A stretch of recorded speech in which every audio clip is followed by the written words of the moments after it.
이렇게까지 들으시면 고주파가 만능 해결책처럼 들리실 수 있지만 한계도 분명 있습니다. 고주파 시술만 주구장창 하시면 효과를 보시기가 어렵습니다. 아무리 고주파로 표면만 타이트닝 시켜도 근본적으로 해결이 안 됩니다. 가끔 주변에서 울세라하고 얼굴이 땅콩형이 되었어요 라고 하시는 분들을 보실 수 있을 거예요. 그건 쏴야 할 곳과 쏘지 말아야 할 곳을 구분하고 쏘지 않아서 생긴 현상입니다. 이건 정말 병원에서만 알고 있는 건데 제가 특별히 공개하겠습니다. 안녕하세요, 천안필러 김영건 원장입니다. 혹시 요즘 거울 볼 때마다 언제부터 얼굴이 이렇게 처졌지? 뭔가 해야 되겠는데? 라고 고민하시는 분 계신가요? 리프팅은 하고 싶은데 종류는 너무 많아서 뭐가 뭔지도 모르겠고 어떤 게 나에게 맞는 리프팅인지 헷갈리는 분 계시죠? 비싼 돈 주고 받았는데 효과 없을까봐, 돈 날릴까봐 걱정도 되실 거고요. 그렇다면 이 영상 끝까지 시청하시면 나는 이 시술을 받으면 되겠구나 라고 감이 오실 겁니다. 오늘은 나에게 맞는 리프팅 시술이라는 주제로 이야기를 해보겠습니다. 리프팅 시술을 결정할 때 가장 중요한 요소는 무엇일까요? 나이도 물론 중요하겠지만 가장 중요한 것은 얼굴의 특성입니다. 피부가 얇아서 잔주름과 늘어짐이 고민인 분이랑 볼살 때문에 전체가 처져 보이는 분이랑 해결 방법이 같을 수는 없거든요. 이 영상을 끝까지 보시면 돈 아끼는 법, 시간 아끼는 법, 나에게 맞는 시술 고르는 법까지 다 가져가실 수 있을 겁니다. 자, 그럼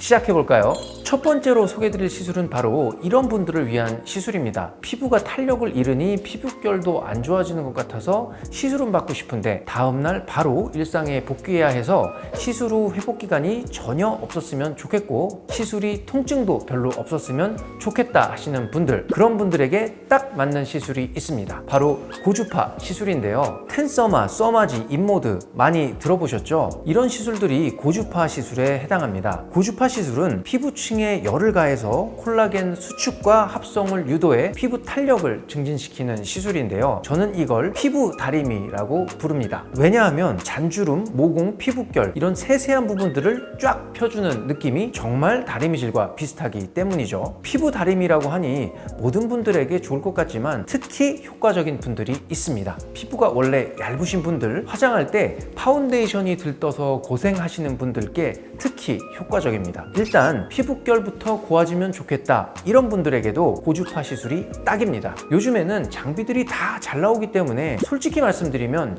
장비가 중요한 게 아니라 어떻게 세팅하고 시술하느냐가 훨씬 더 중요합니다. 출력을 얼마나 할지, 얼마나 깊이 들어가야 할지, 어떤 간격으로 찍을지 이런 게 달라지면 결과도 완전히 달라지거든요. 쉽게 말해 시술자의 경험과 능력이 가장 중요하다고 할 수 있습니다. 그래서 저는 예민한 피부를 가지신 분들은 출력을 무작정 올리는 게 아니라 시간 간격을 조절해서 자극은 줄이고 효과는 높이는 방법을 씁니다. 피부결 개선에 집중하는 분들은 표면을 고주파로 정리한 다음 필요하면 얕은 초음파까지 더해서 빛반사까지 예쁘게 만드는 경우도 있죠. 이렇게까지 들으시면 고주파가 만능 해결책처럼 들리실 수 있지만 한계도 분명 있습니다. 볼살이나 턱살이 많아서 전체적으로 무거워 보이시는 분들이 고주파 시술만 주구장창 하시면 효과를 보시기가 어렵습니다. 고주파는 표면을 정리하는 거고 무거운 걸 들어 올리는 건 다음에 말할 초음파가 해야 하는 거거든요.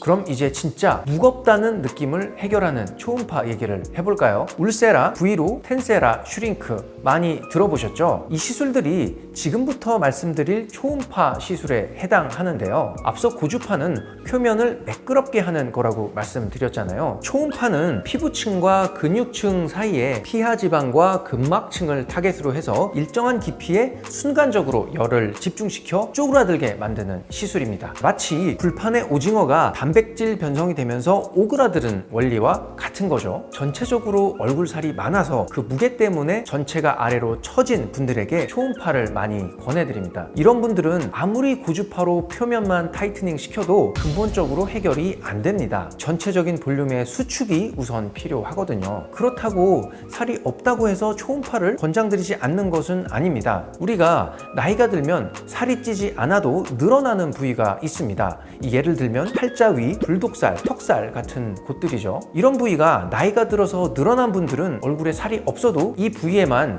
집중적으로 초음파 시술을 받아 수축시키면 나이가 더 어려 보이게 됩니다. 초음파도 고주파와 마찬가지로 어떤 장비보다는 어떻게 쓸지가 더 중요합니다. 저희 병원에서는 넓은 부위는 텐세라로, 디테일한 부위는 브이로를 주로 이용해 시술하고 있는데요. 여기서 중요한 포인트를 한 가지 말씀드리자면 초음파는 고주파와 달리 쏴야 할 곳과 쏘지 말아야 할 곳이 구분되어 있다는 점입니다. 가끔 주변에서 울세라하고 얼굴이 땅콩형이 되었어요 라고 하시는 분들을 보실 수 있을 거예요. 그건 쏴야 할 곳과 쏘지 말아야 할 곳을 구분하고 쏘지 않아서 생긴 현상입니다. 얼굴에 살이 없으신 분들도 이 원칙만 잘 지켜서 초음파를 받으신다면 정말 훌륭한 효과를 보실 수 있습니다. 특히나 이런 분들은 피부 탄력이 함께 떨어져 있는 분들이 많기 때문에 초음파인 텐세라와 고주파인 텐서마를 함께 권장드리고 있습니다. 여기까지 들으시면서 그래, 장비는 뭐니 해도 비싼 장비가 더 좋은 거 아닌가? 이렇게 생각하실 수 있으실 텐데요. 하지만 정작 정말 중요한 건 따로 있습니다.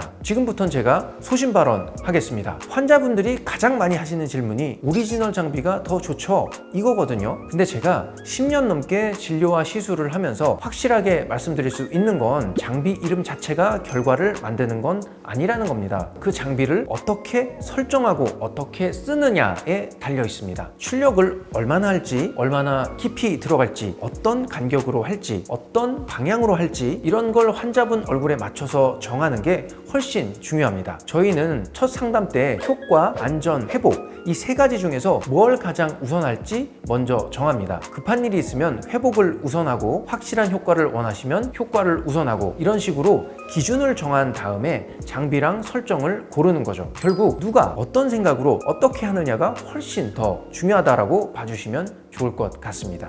그럼 이제 시술 중에 가장 강력한 리프팅인 실리프팅에 대해서 이야기해 보도록 하겠습니다. 많은 분들이 확실하게 변한 걸 눈으로 보고 싶다 하실 때 가장 먼저 떠올리시는 게 실리프팅일 겁니다. 실리프팅은 실에 달려있는 돌기를 처진 조직에 걸어서 당겨 올리는 원리입니다. 물리적으로 직접 당기기 때문에 바로 티가 나죠. 그런데 여기서 실만 넣으면 다 되는 줄 아시는데 전혀 그렇지가 않습니다. 어디에 넣을지, 얼마나 깊이 넣을지, 몇 개를 어떤 방향으로 넣을지 이걸 어떻게 설계하느냐에 따라 결과가 완전 달라지거든요. 경력과 실력에 따라 차이가 가장 많이 나는 시술이 바로 실리프팅입니다. 실리프팅 받으실 때는 어떤 의사에게 시술 받느냐가 가장 중요합니다. 그럼 실리프팅이 잘 맞는 분들은 어떤 분들이 있으실까요? 첫 번째, 40대에서 50대의 애매한 나이대에 애매하게 처지신 분들에게 특히 좋습니다. 거상 수술까지는 아직 아닌 것 같은데 그렇다고 그냥 두기엔 좀 많이 처진 것 같은 이런 느낌 아시죠? 두 번째는 확실한 효과를 원하시는 분들입니다. 앞서 말씀드렸듯이 실리프팅은 실제로 조직을 끌어당기는 시술이기 때문에 고주파나 초음파와 비교해서 훨씬 많은 변화를 줄 수 있는 시술입니다. 회복 기간은 개인차가 있으나 대략적으로 2주 정도 생각하시면 되고 회복 기간과 관계없이 확실한 효과를 원하시는 분들에게 강력 추천합니다. 세 번째는 오랜 유지 기간을 원하시는 분들입니다. 실리프팅은 물리적으로 당겨서 고정시키는 시술이다 보니 앞서 말씀드린 초음파나 고주파보다 유지 기간이 길어질 수밖에 없습니다. 한 번의 시술로 강력한 효과와 긴 유지 기간을 원하시는 분들에게 매우 적합한 시술이라 할 수 있겠습니다. 이 실리프팅이 효과가 좋은 시술은 맞지만 조심하셔야 하는 경우도 있는데요. 피부가 정말 얇으시고 살이 별로 없는 분들이 실을 너무 많이 세게 당기면 오히려 부자연스러워질 수가 있습니다. 혹시 내가 이런 케이스에 해당한다고 생각하시는 분들은 시술 전 상담을 꼼꼼히 받아보시기 바랍니다. 제가 아까 실리프팅은 병원을 잘 선택하셔야 한다고 말씀드렸죠. 설계와 기술이 중요하기 때문에 솔직히 누가 하느냐가 거의 다라고 보셔도 됩니다. 그럼 이제 실전으로 들어가 보겠습니다. 지금까지 실, 고주파, 초음파 각각의 특징을 알아봤으니 이걸 내 얼굴에는 어떻게 적용하면 좋을지 알아보겠습니다. 여러분, 제가 영상 초반에 리프팅 시술의 핵심은 뭐라고 말씀드렸죠? 맞습니다. 바로 나이로 정하는 게 아니라 내 얼굴 타입으로 정하는 거다 였었죠. 지금부터는 내 얼굴 타입 찾는 방법에 대해서 말씀드리겠습니다. 이건 정말 병원에서만 알고 있는 건데 제가 특별히 공개하겠습니다. 1단계입니다. 먼저 여러분의 피부부터 체크해보세요. 손으로 피부를 살짝 당겨보시면 피부가 얇고 잔주름이 먼저 보이시나요? 그럼 고주파부터 해보세요. 이런 분들은 큰 윤곽 변화보다는 피부결 개선이 더 중요하거든요. 다음 2단계 무게감을 확인해보세요. 옆에서 봤을 때를 생각해보세요. 볼살이나 턱살 때문에 무겁게 처져 보이시나요? 그럼 초음파부터 하시고 나중에 고주파로 마무리하시면 됩니다. 다음 3단계, 여러분의 나이와 상황을 고려해보세요. 40, 50대인데 거상은 좀 이르지만 처짐은 확실하다고 느껴지시나요? 그럼 실리프팅 먼저 하시고 그 다음 장비 복합 시술로 가보시는 게 좋은 방법입니다. 즉각적인 효과도 보고 싶고 자연스럽게 하고 싶은 분들에겐 딱입니다. 마지막 4단계, 전체적인 상태를 점검해보세요. 60대 넘어서 전체적으로 많이 처졌고 전에 받은 시술들도 별로 효과가 없었다면 거상 수술부터 고려해보세요. 이게 가장 확실한 방법이거든요. 이렇게 4단계로 체크해보시면 대략적인 방향은 나오실 겁니다. 제가 영상 초반에 돈과 시간을 아껴드린다고 했던 거 기억나시나요? 제가 수많은 환자들을 보면서 정리한 건데 이것만 기억하시면 헛돈 헛시간 70%는 아낄 수 있으실 겁니다. 딱 2가지만 기억하시면 되니까 꼭 기억해 주세요. 첫 번째 절대 원칙, 볼륨 없는데 초음파 과다는 금물. 얼굴에 살이 별로 없는데 초음파를 너무 많이 하지는 마세요. 볼이 꺼져서 더 안 좋아 보이실 수 있습니다. 효과를 확실히 보고 싶어서 라고 하시면서 과하게 하시는 분들이 있는데요. 이런 분들은 고주파 먼저 하시고 정말 필요한 부분만 초음파를 집중적으로 시술 받으시는 게 맞습니다. 두 번째 절대 원칙, 무거운 처짐에 표면 치료만은 비효율. 볼살과 턱살이 많은데 고주파만 계속 하지 마세요. 아무리 해도 리프팅이 된다는 느낌이 별로 없으실 거예요. 부담스러워서 일단 가벼운 것부터 라고 하시는데 이런 분들은 초음파로 무거운 걸 먼저 수축시키고 그 다음에 고주파로 표면을 정리하는 게 순서입니다. 이 2가지 원칙만 지켜도 왜 돈만 썼지 하는 후회는 없으실 겁니다.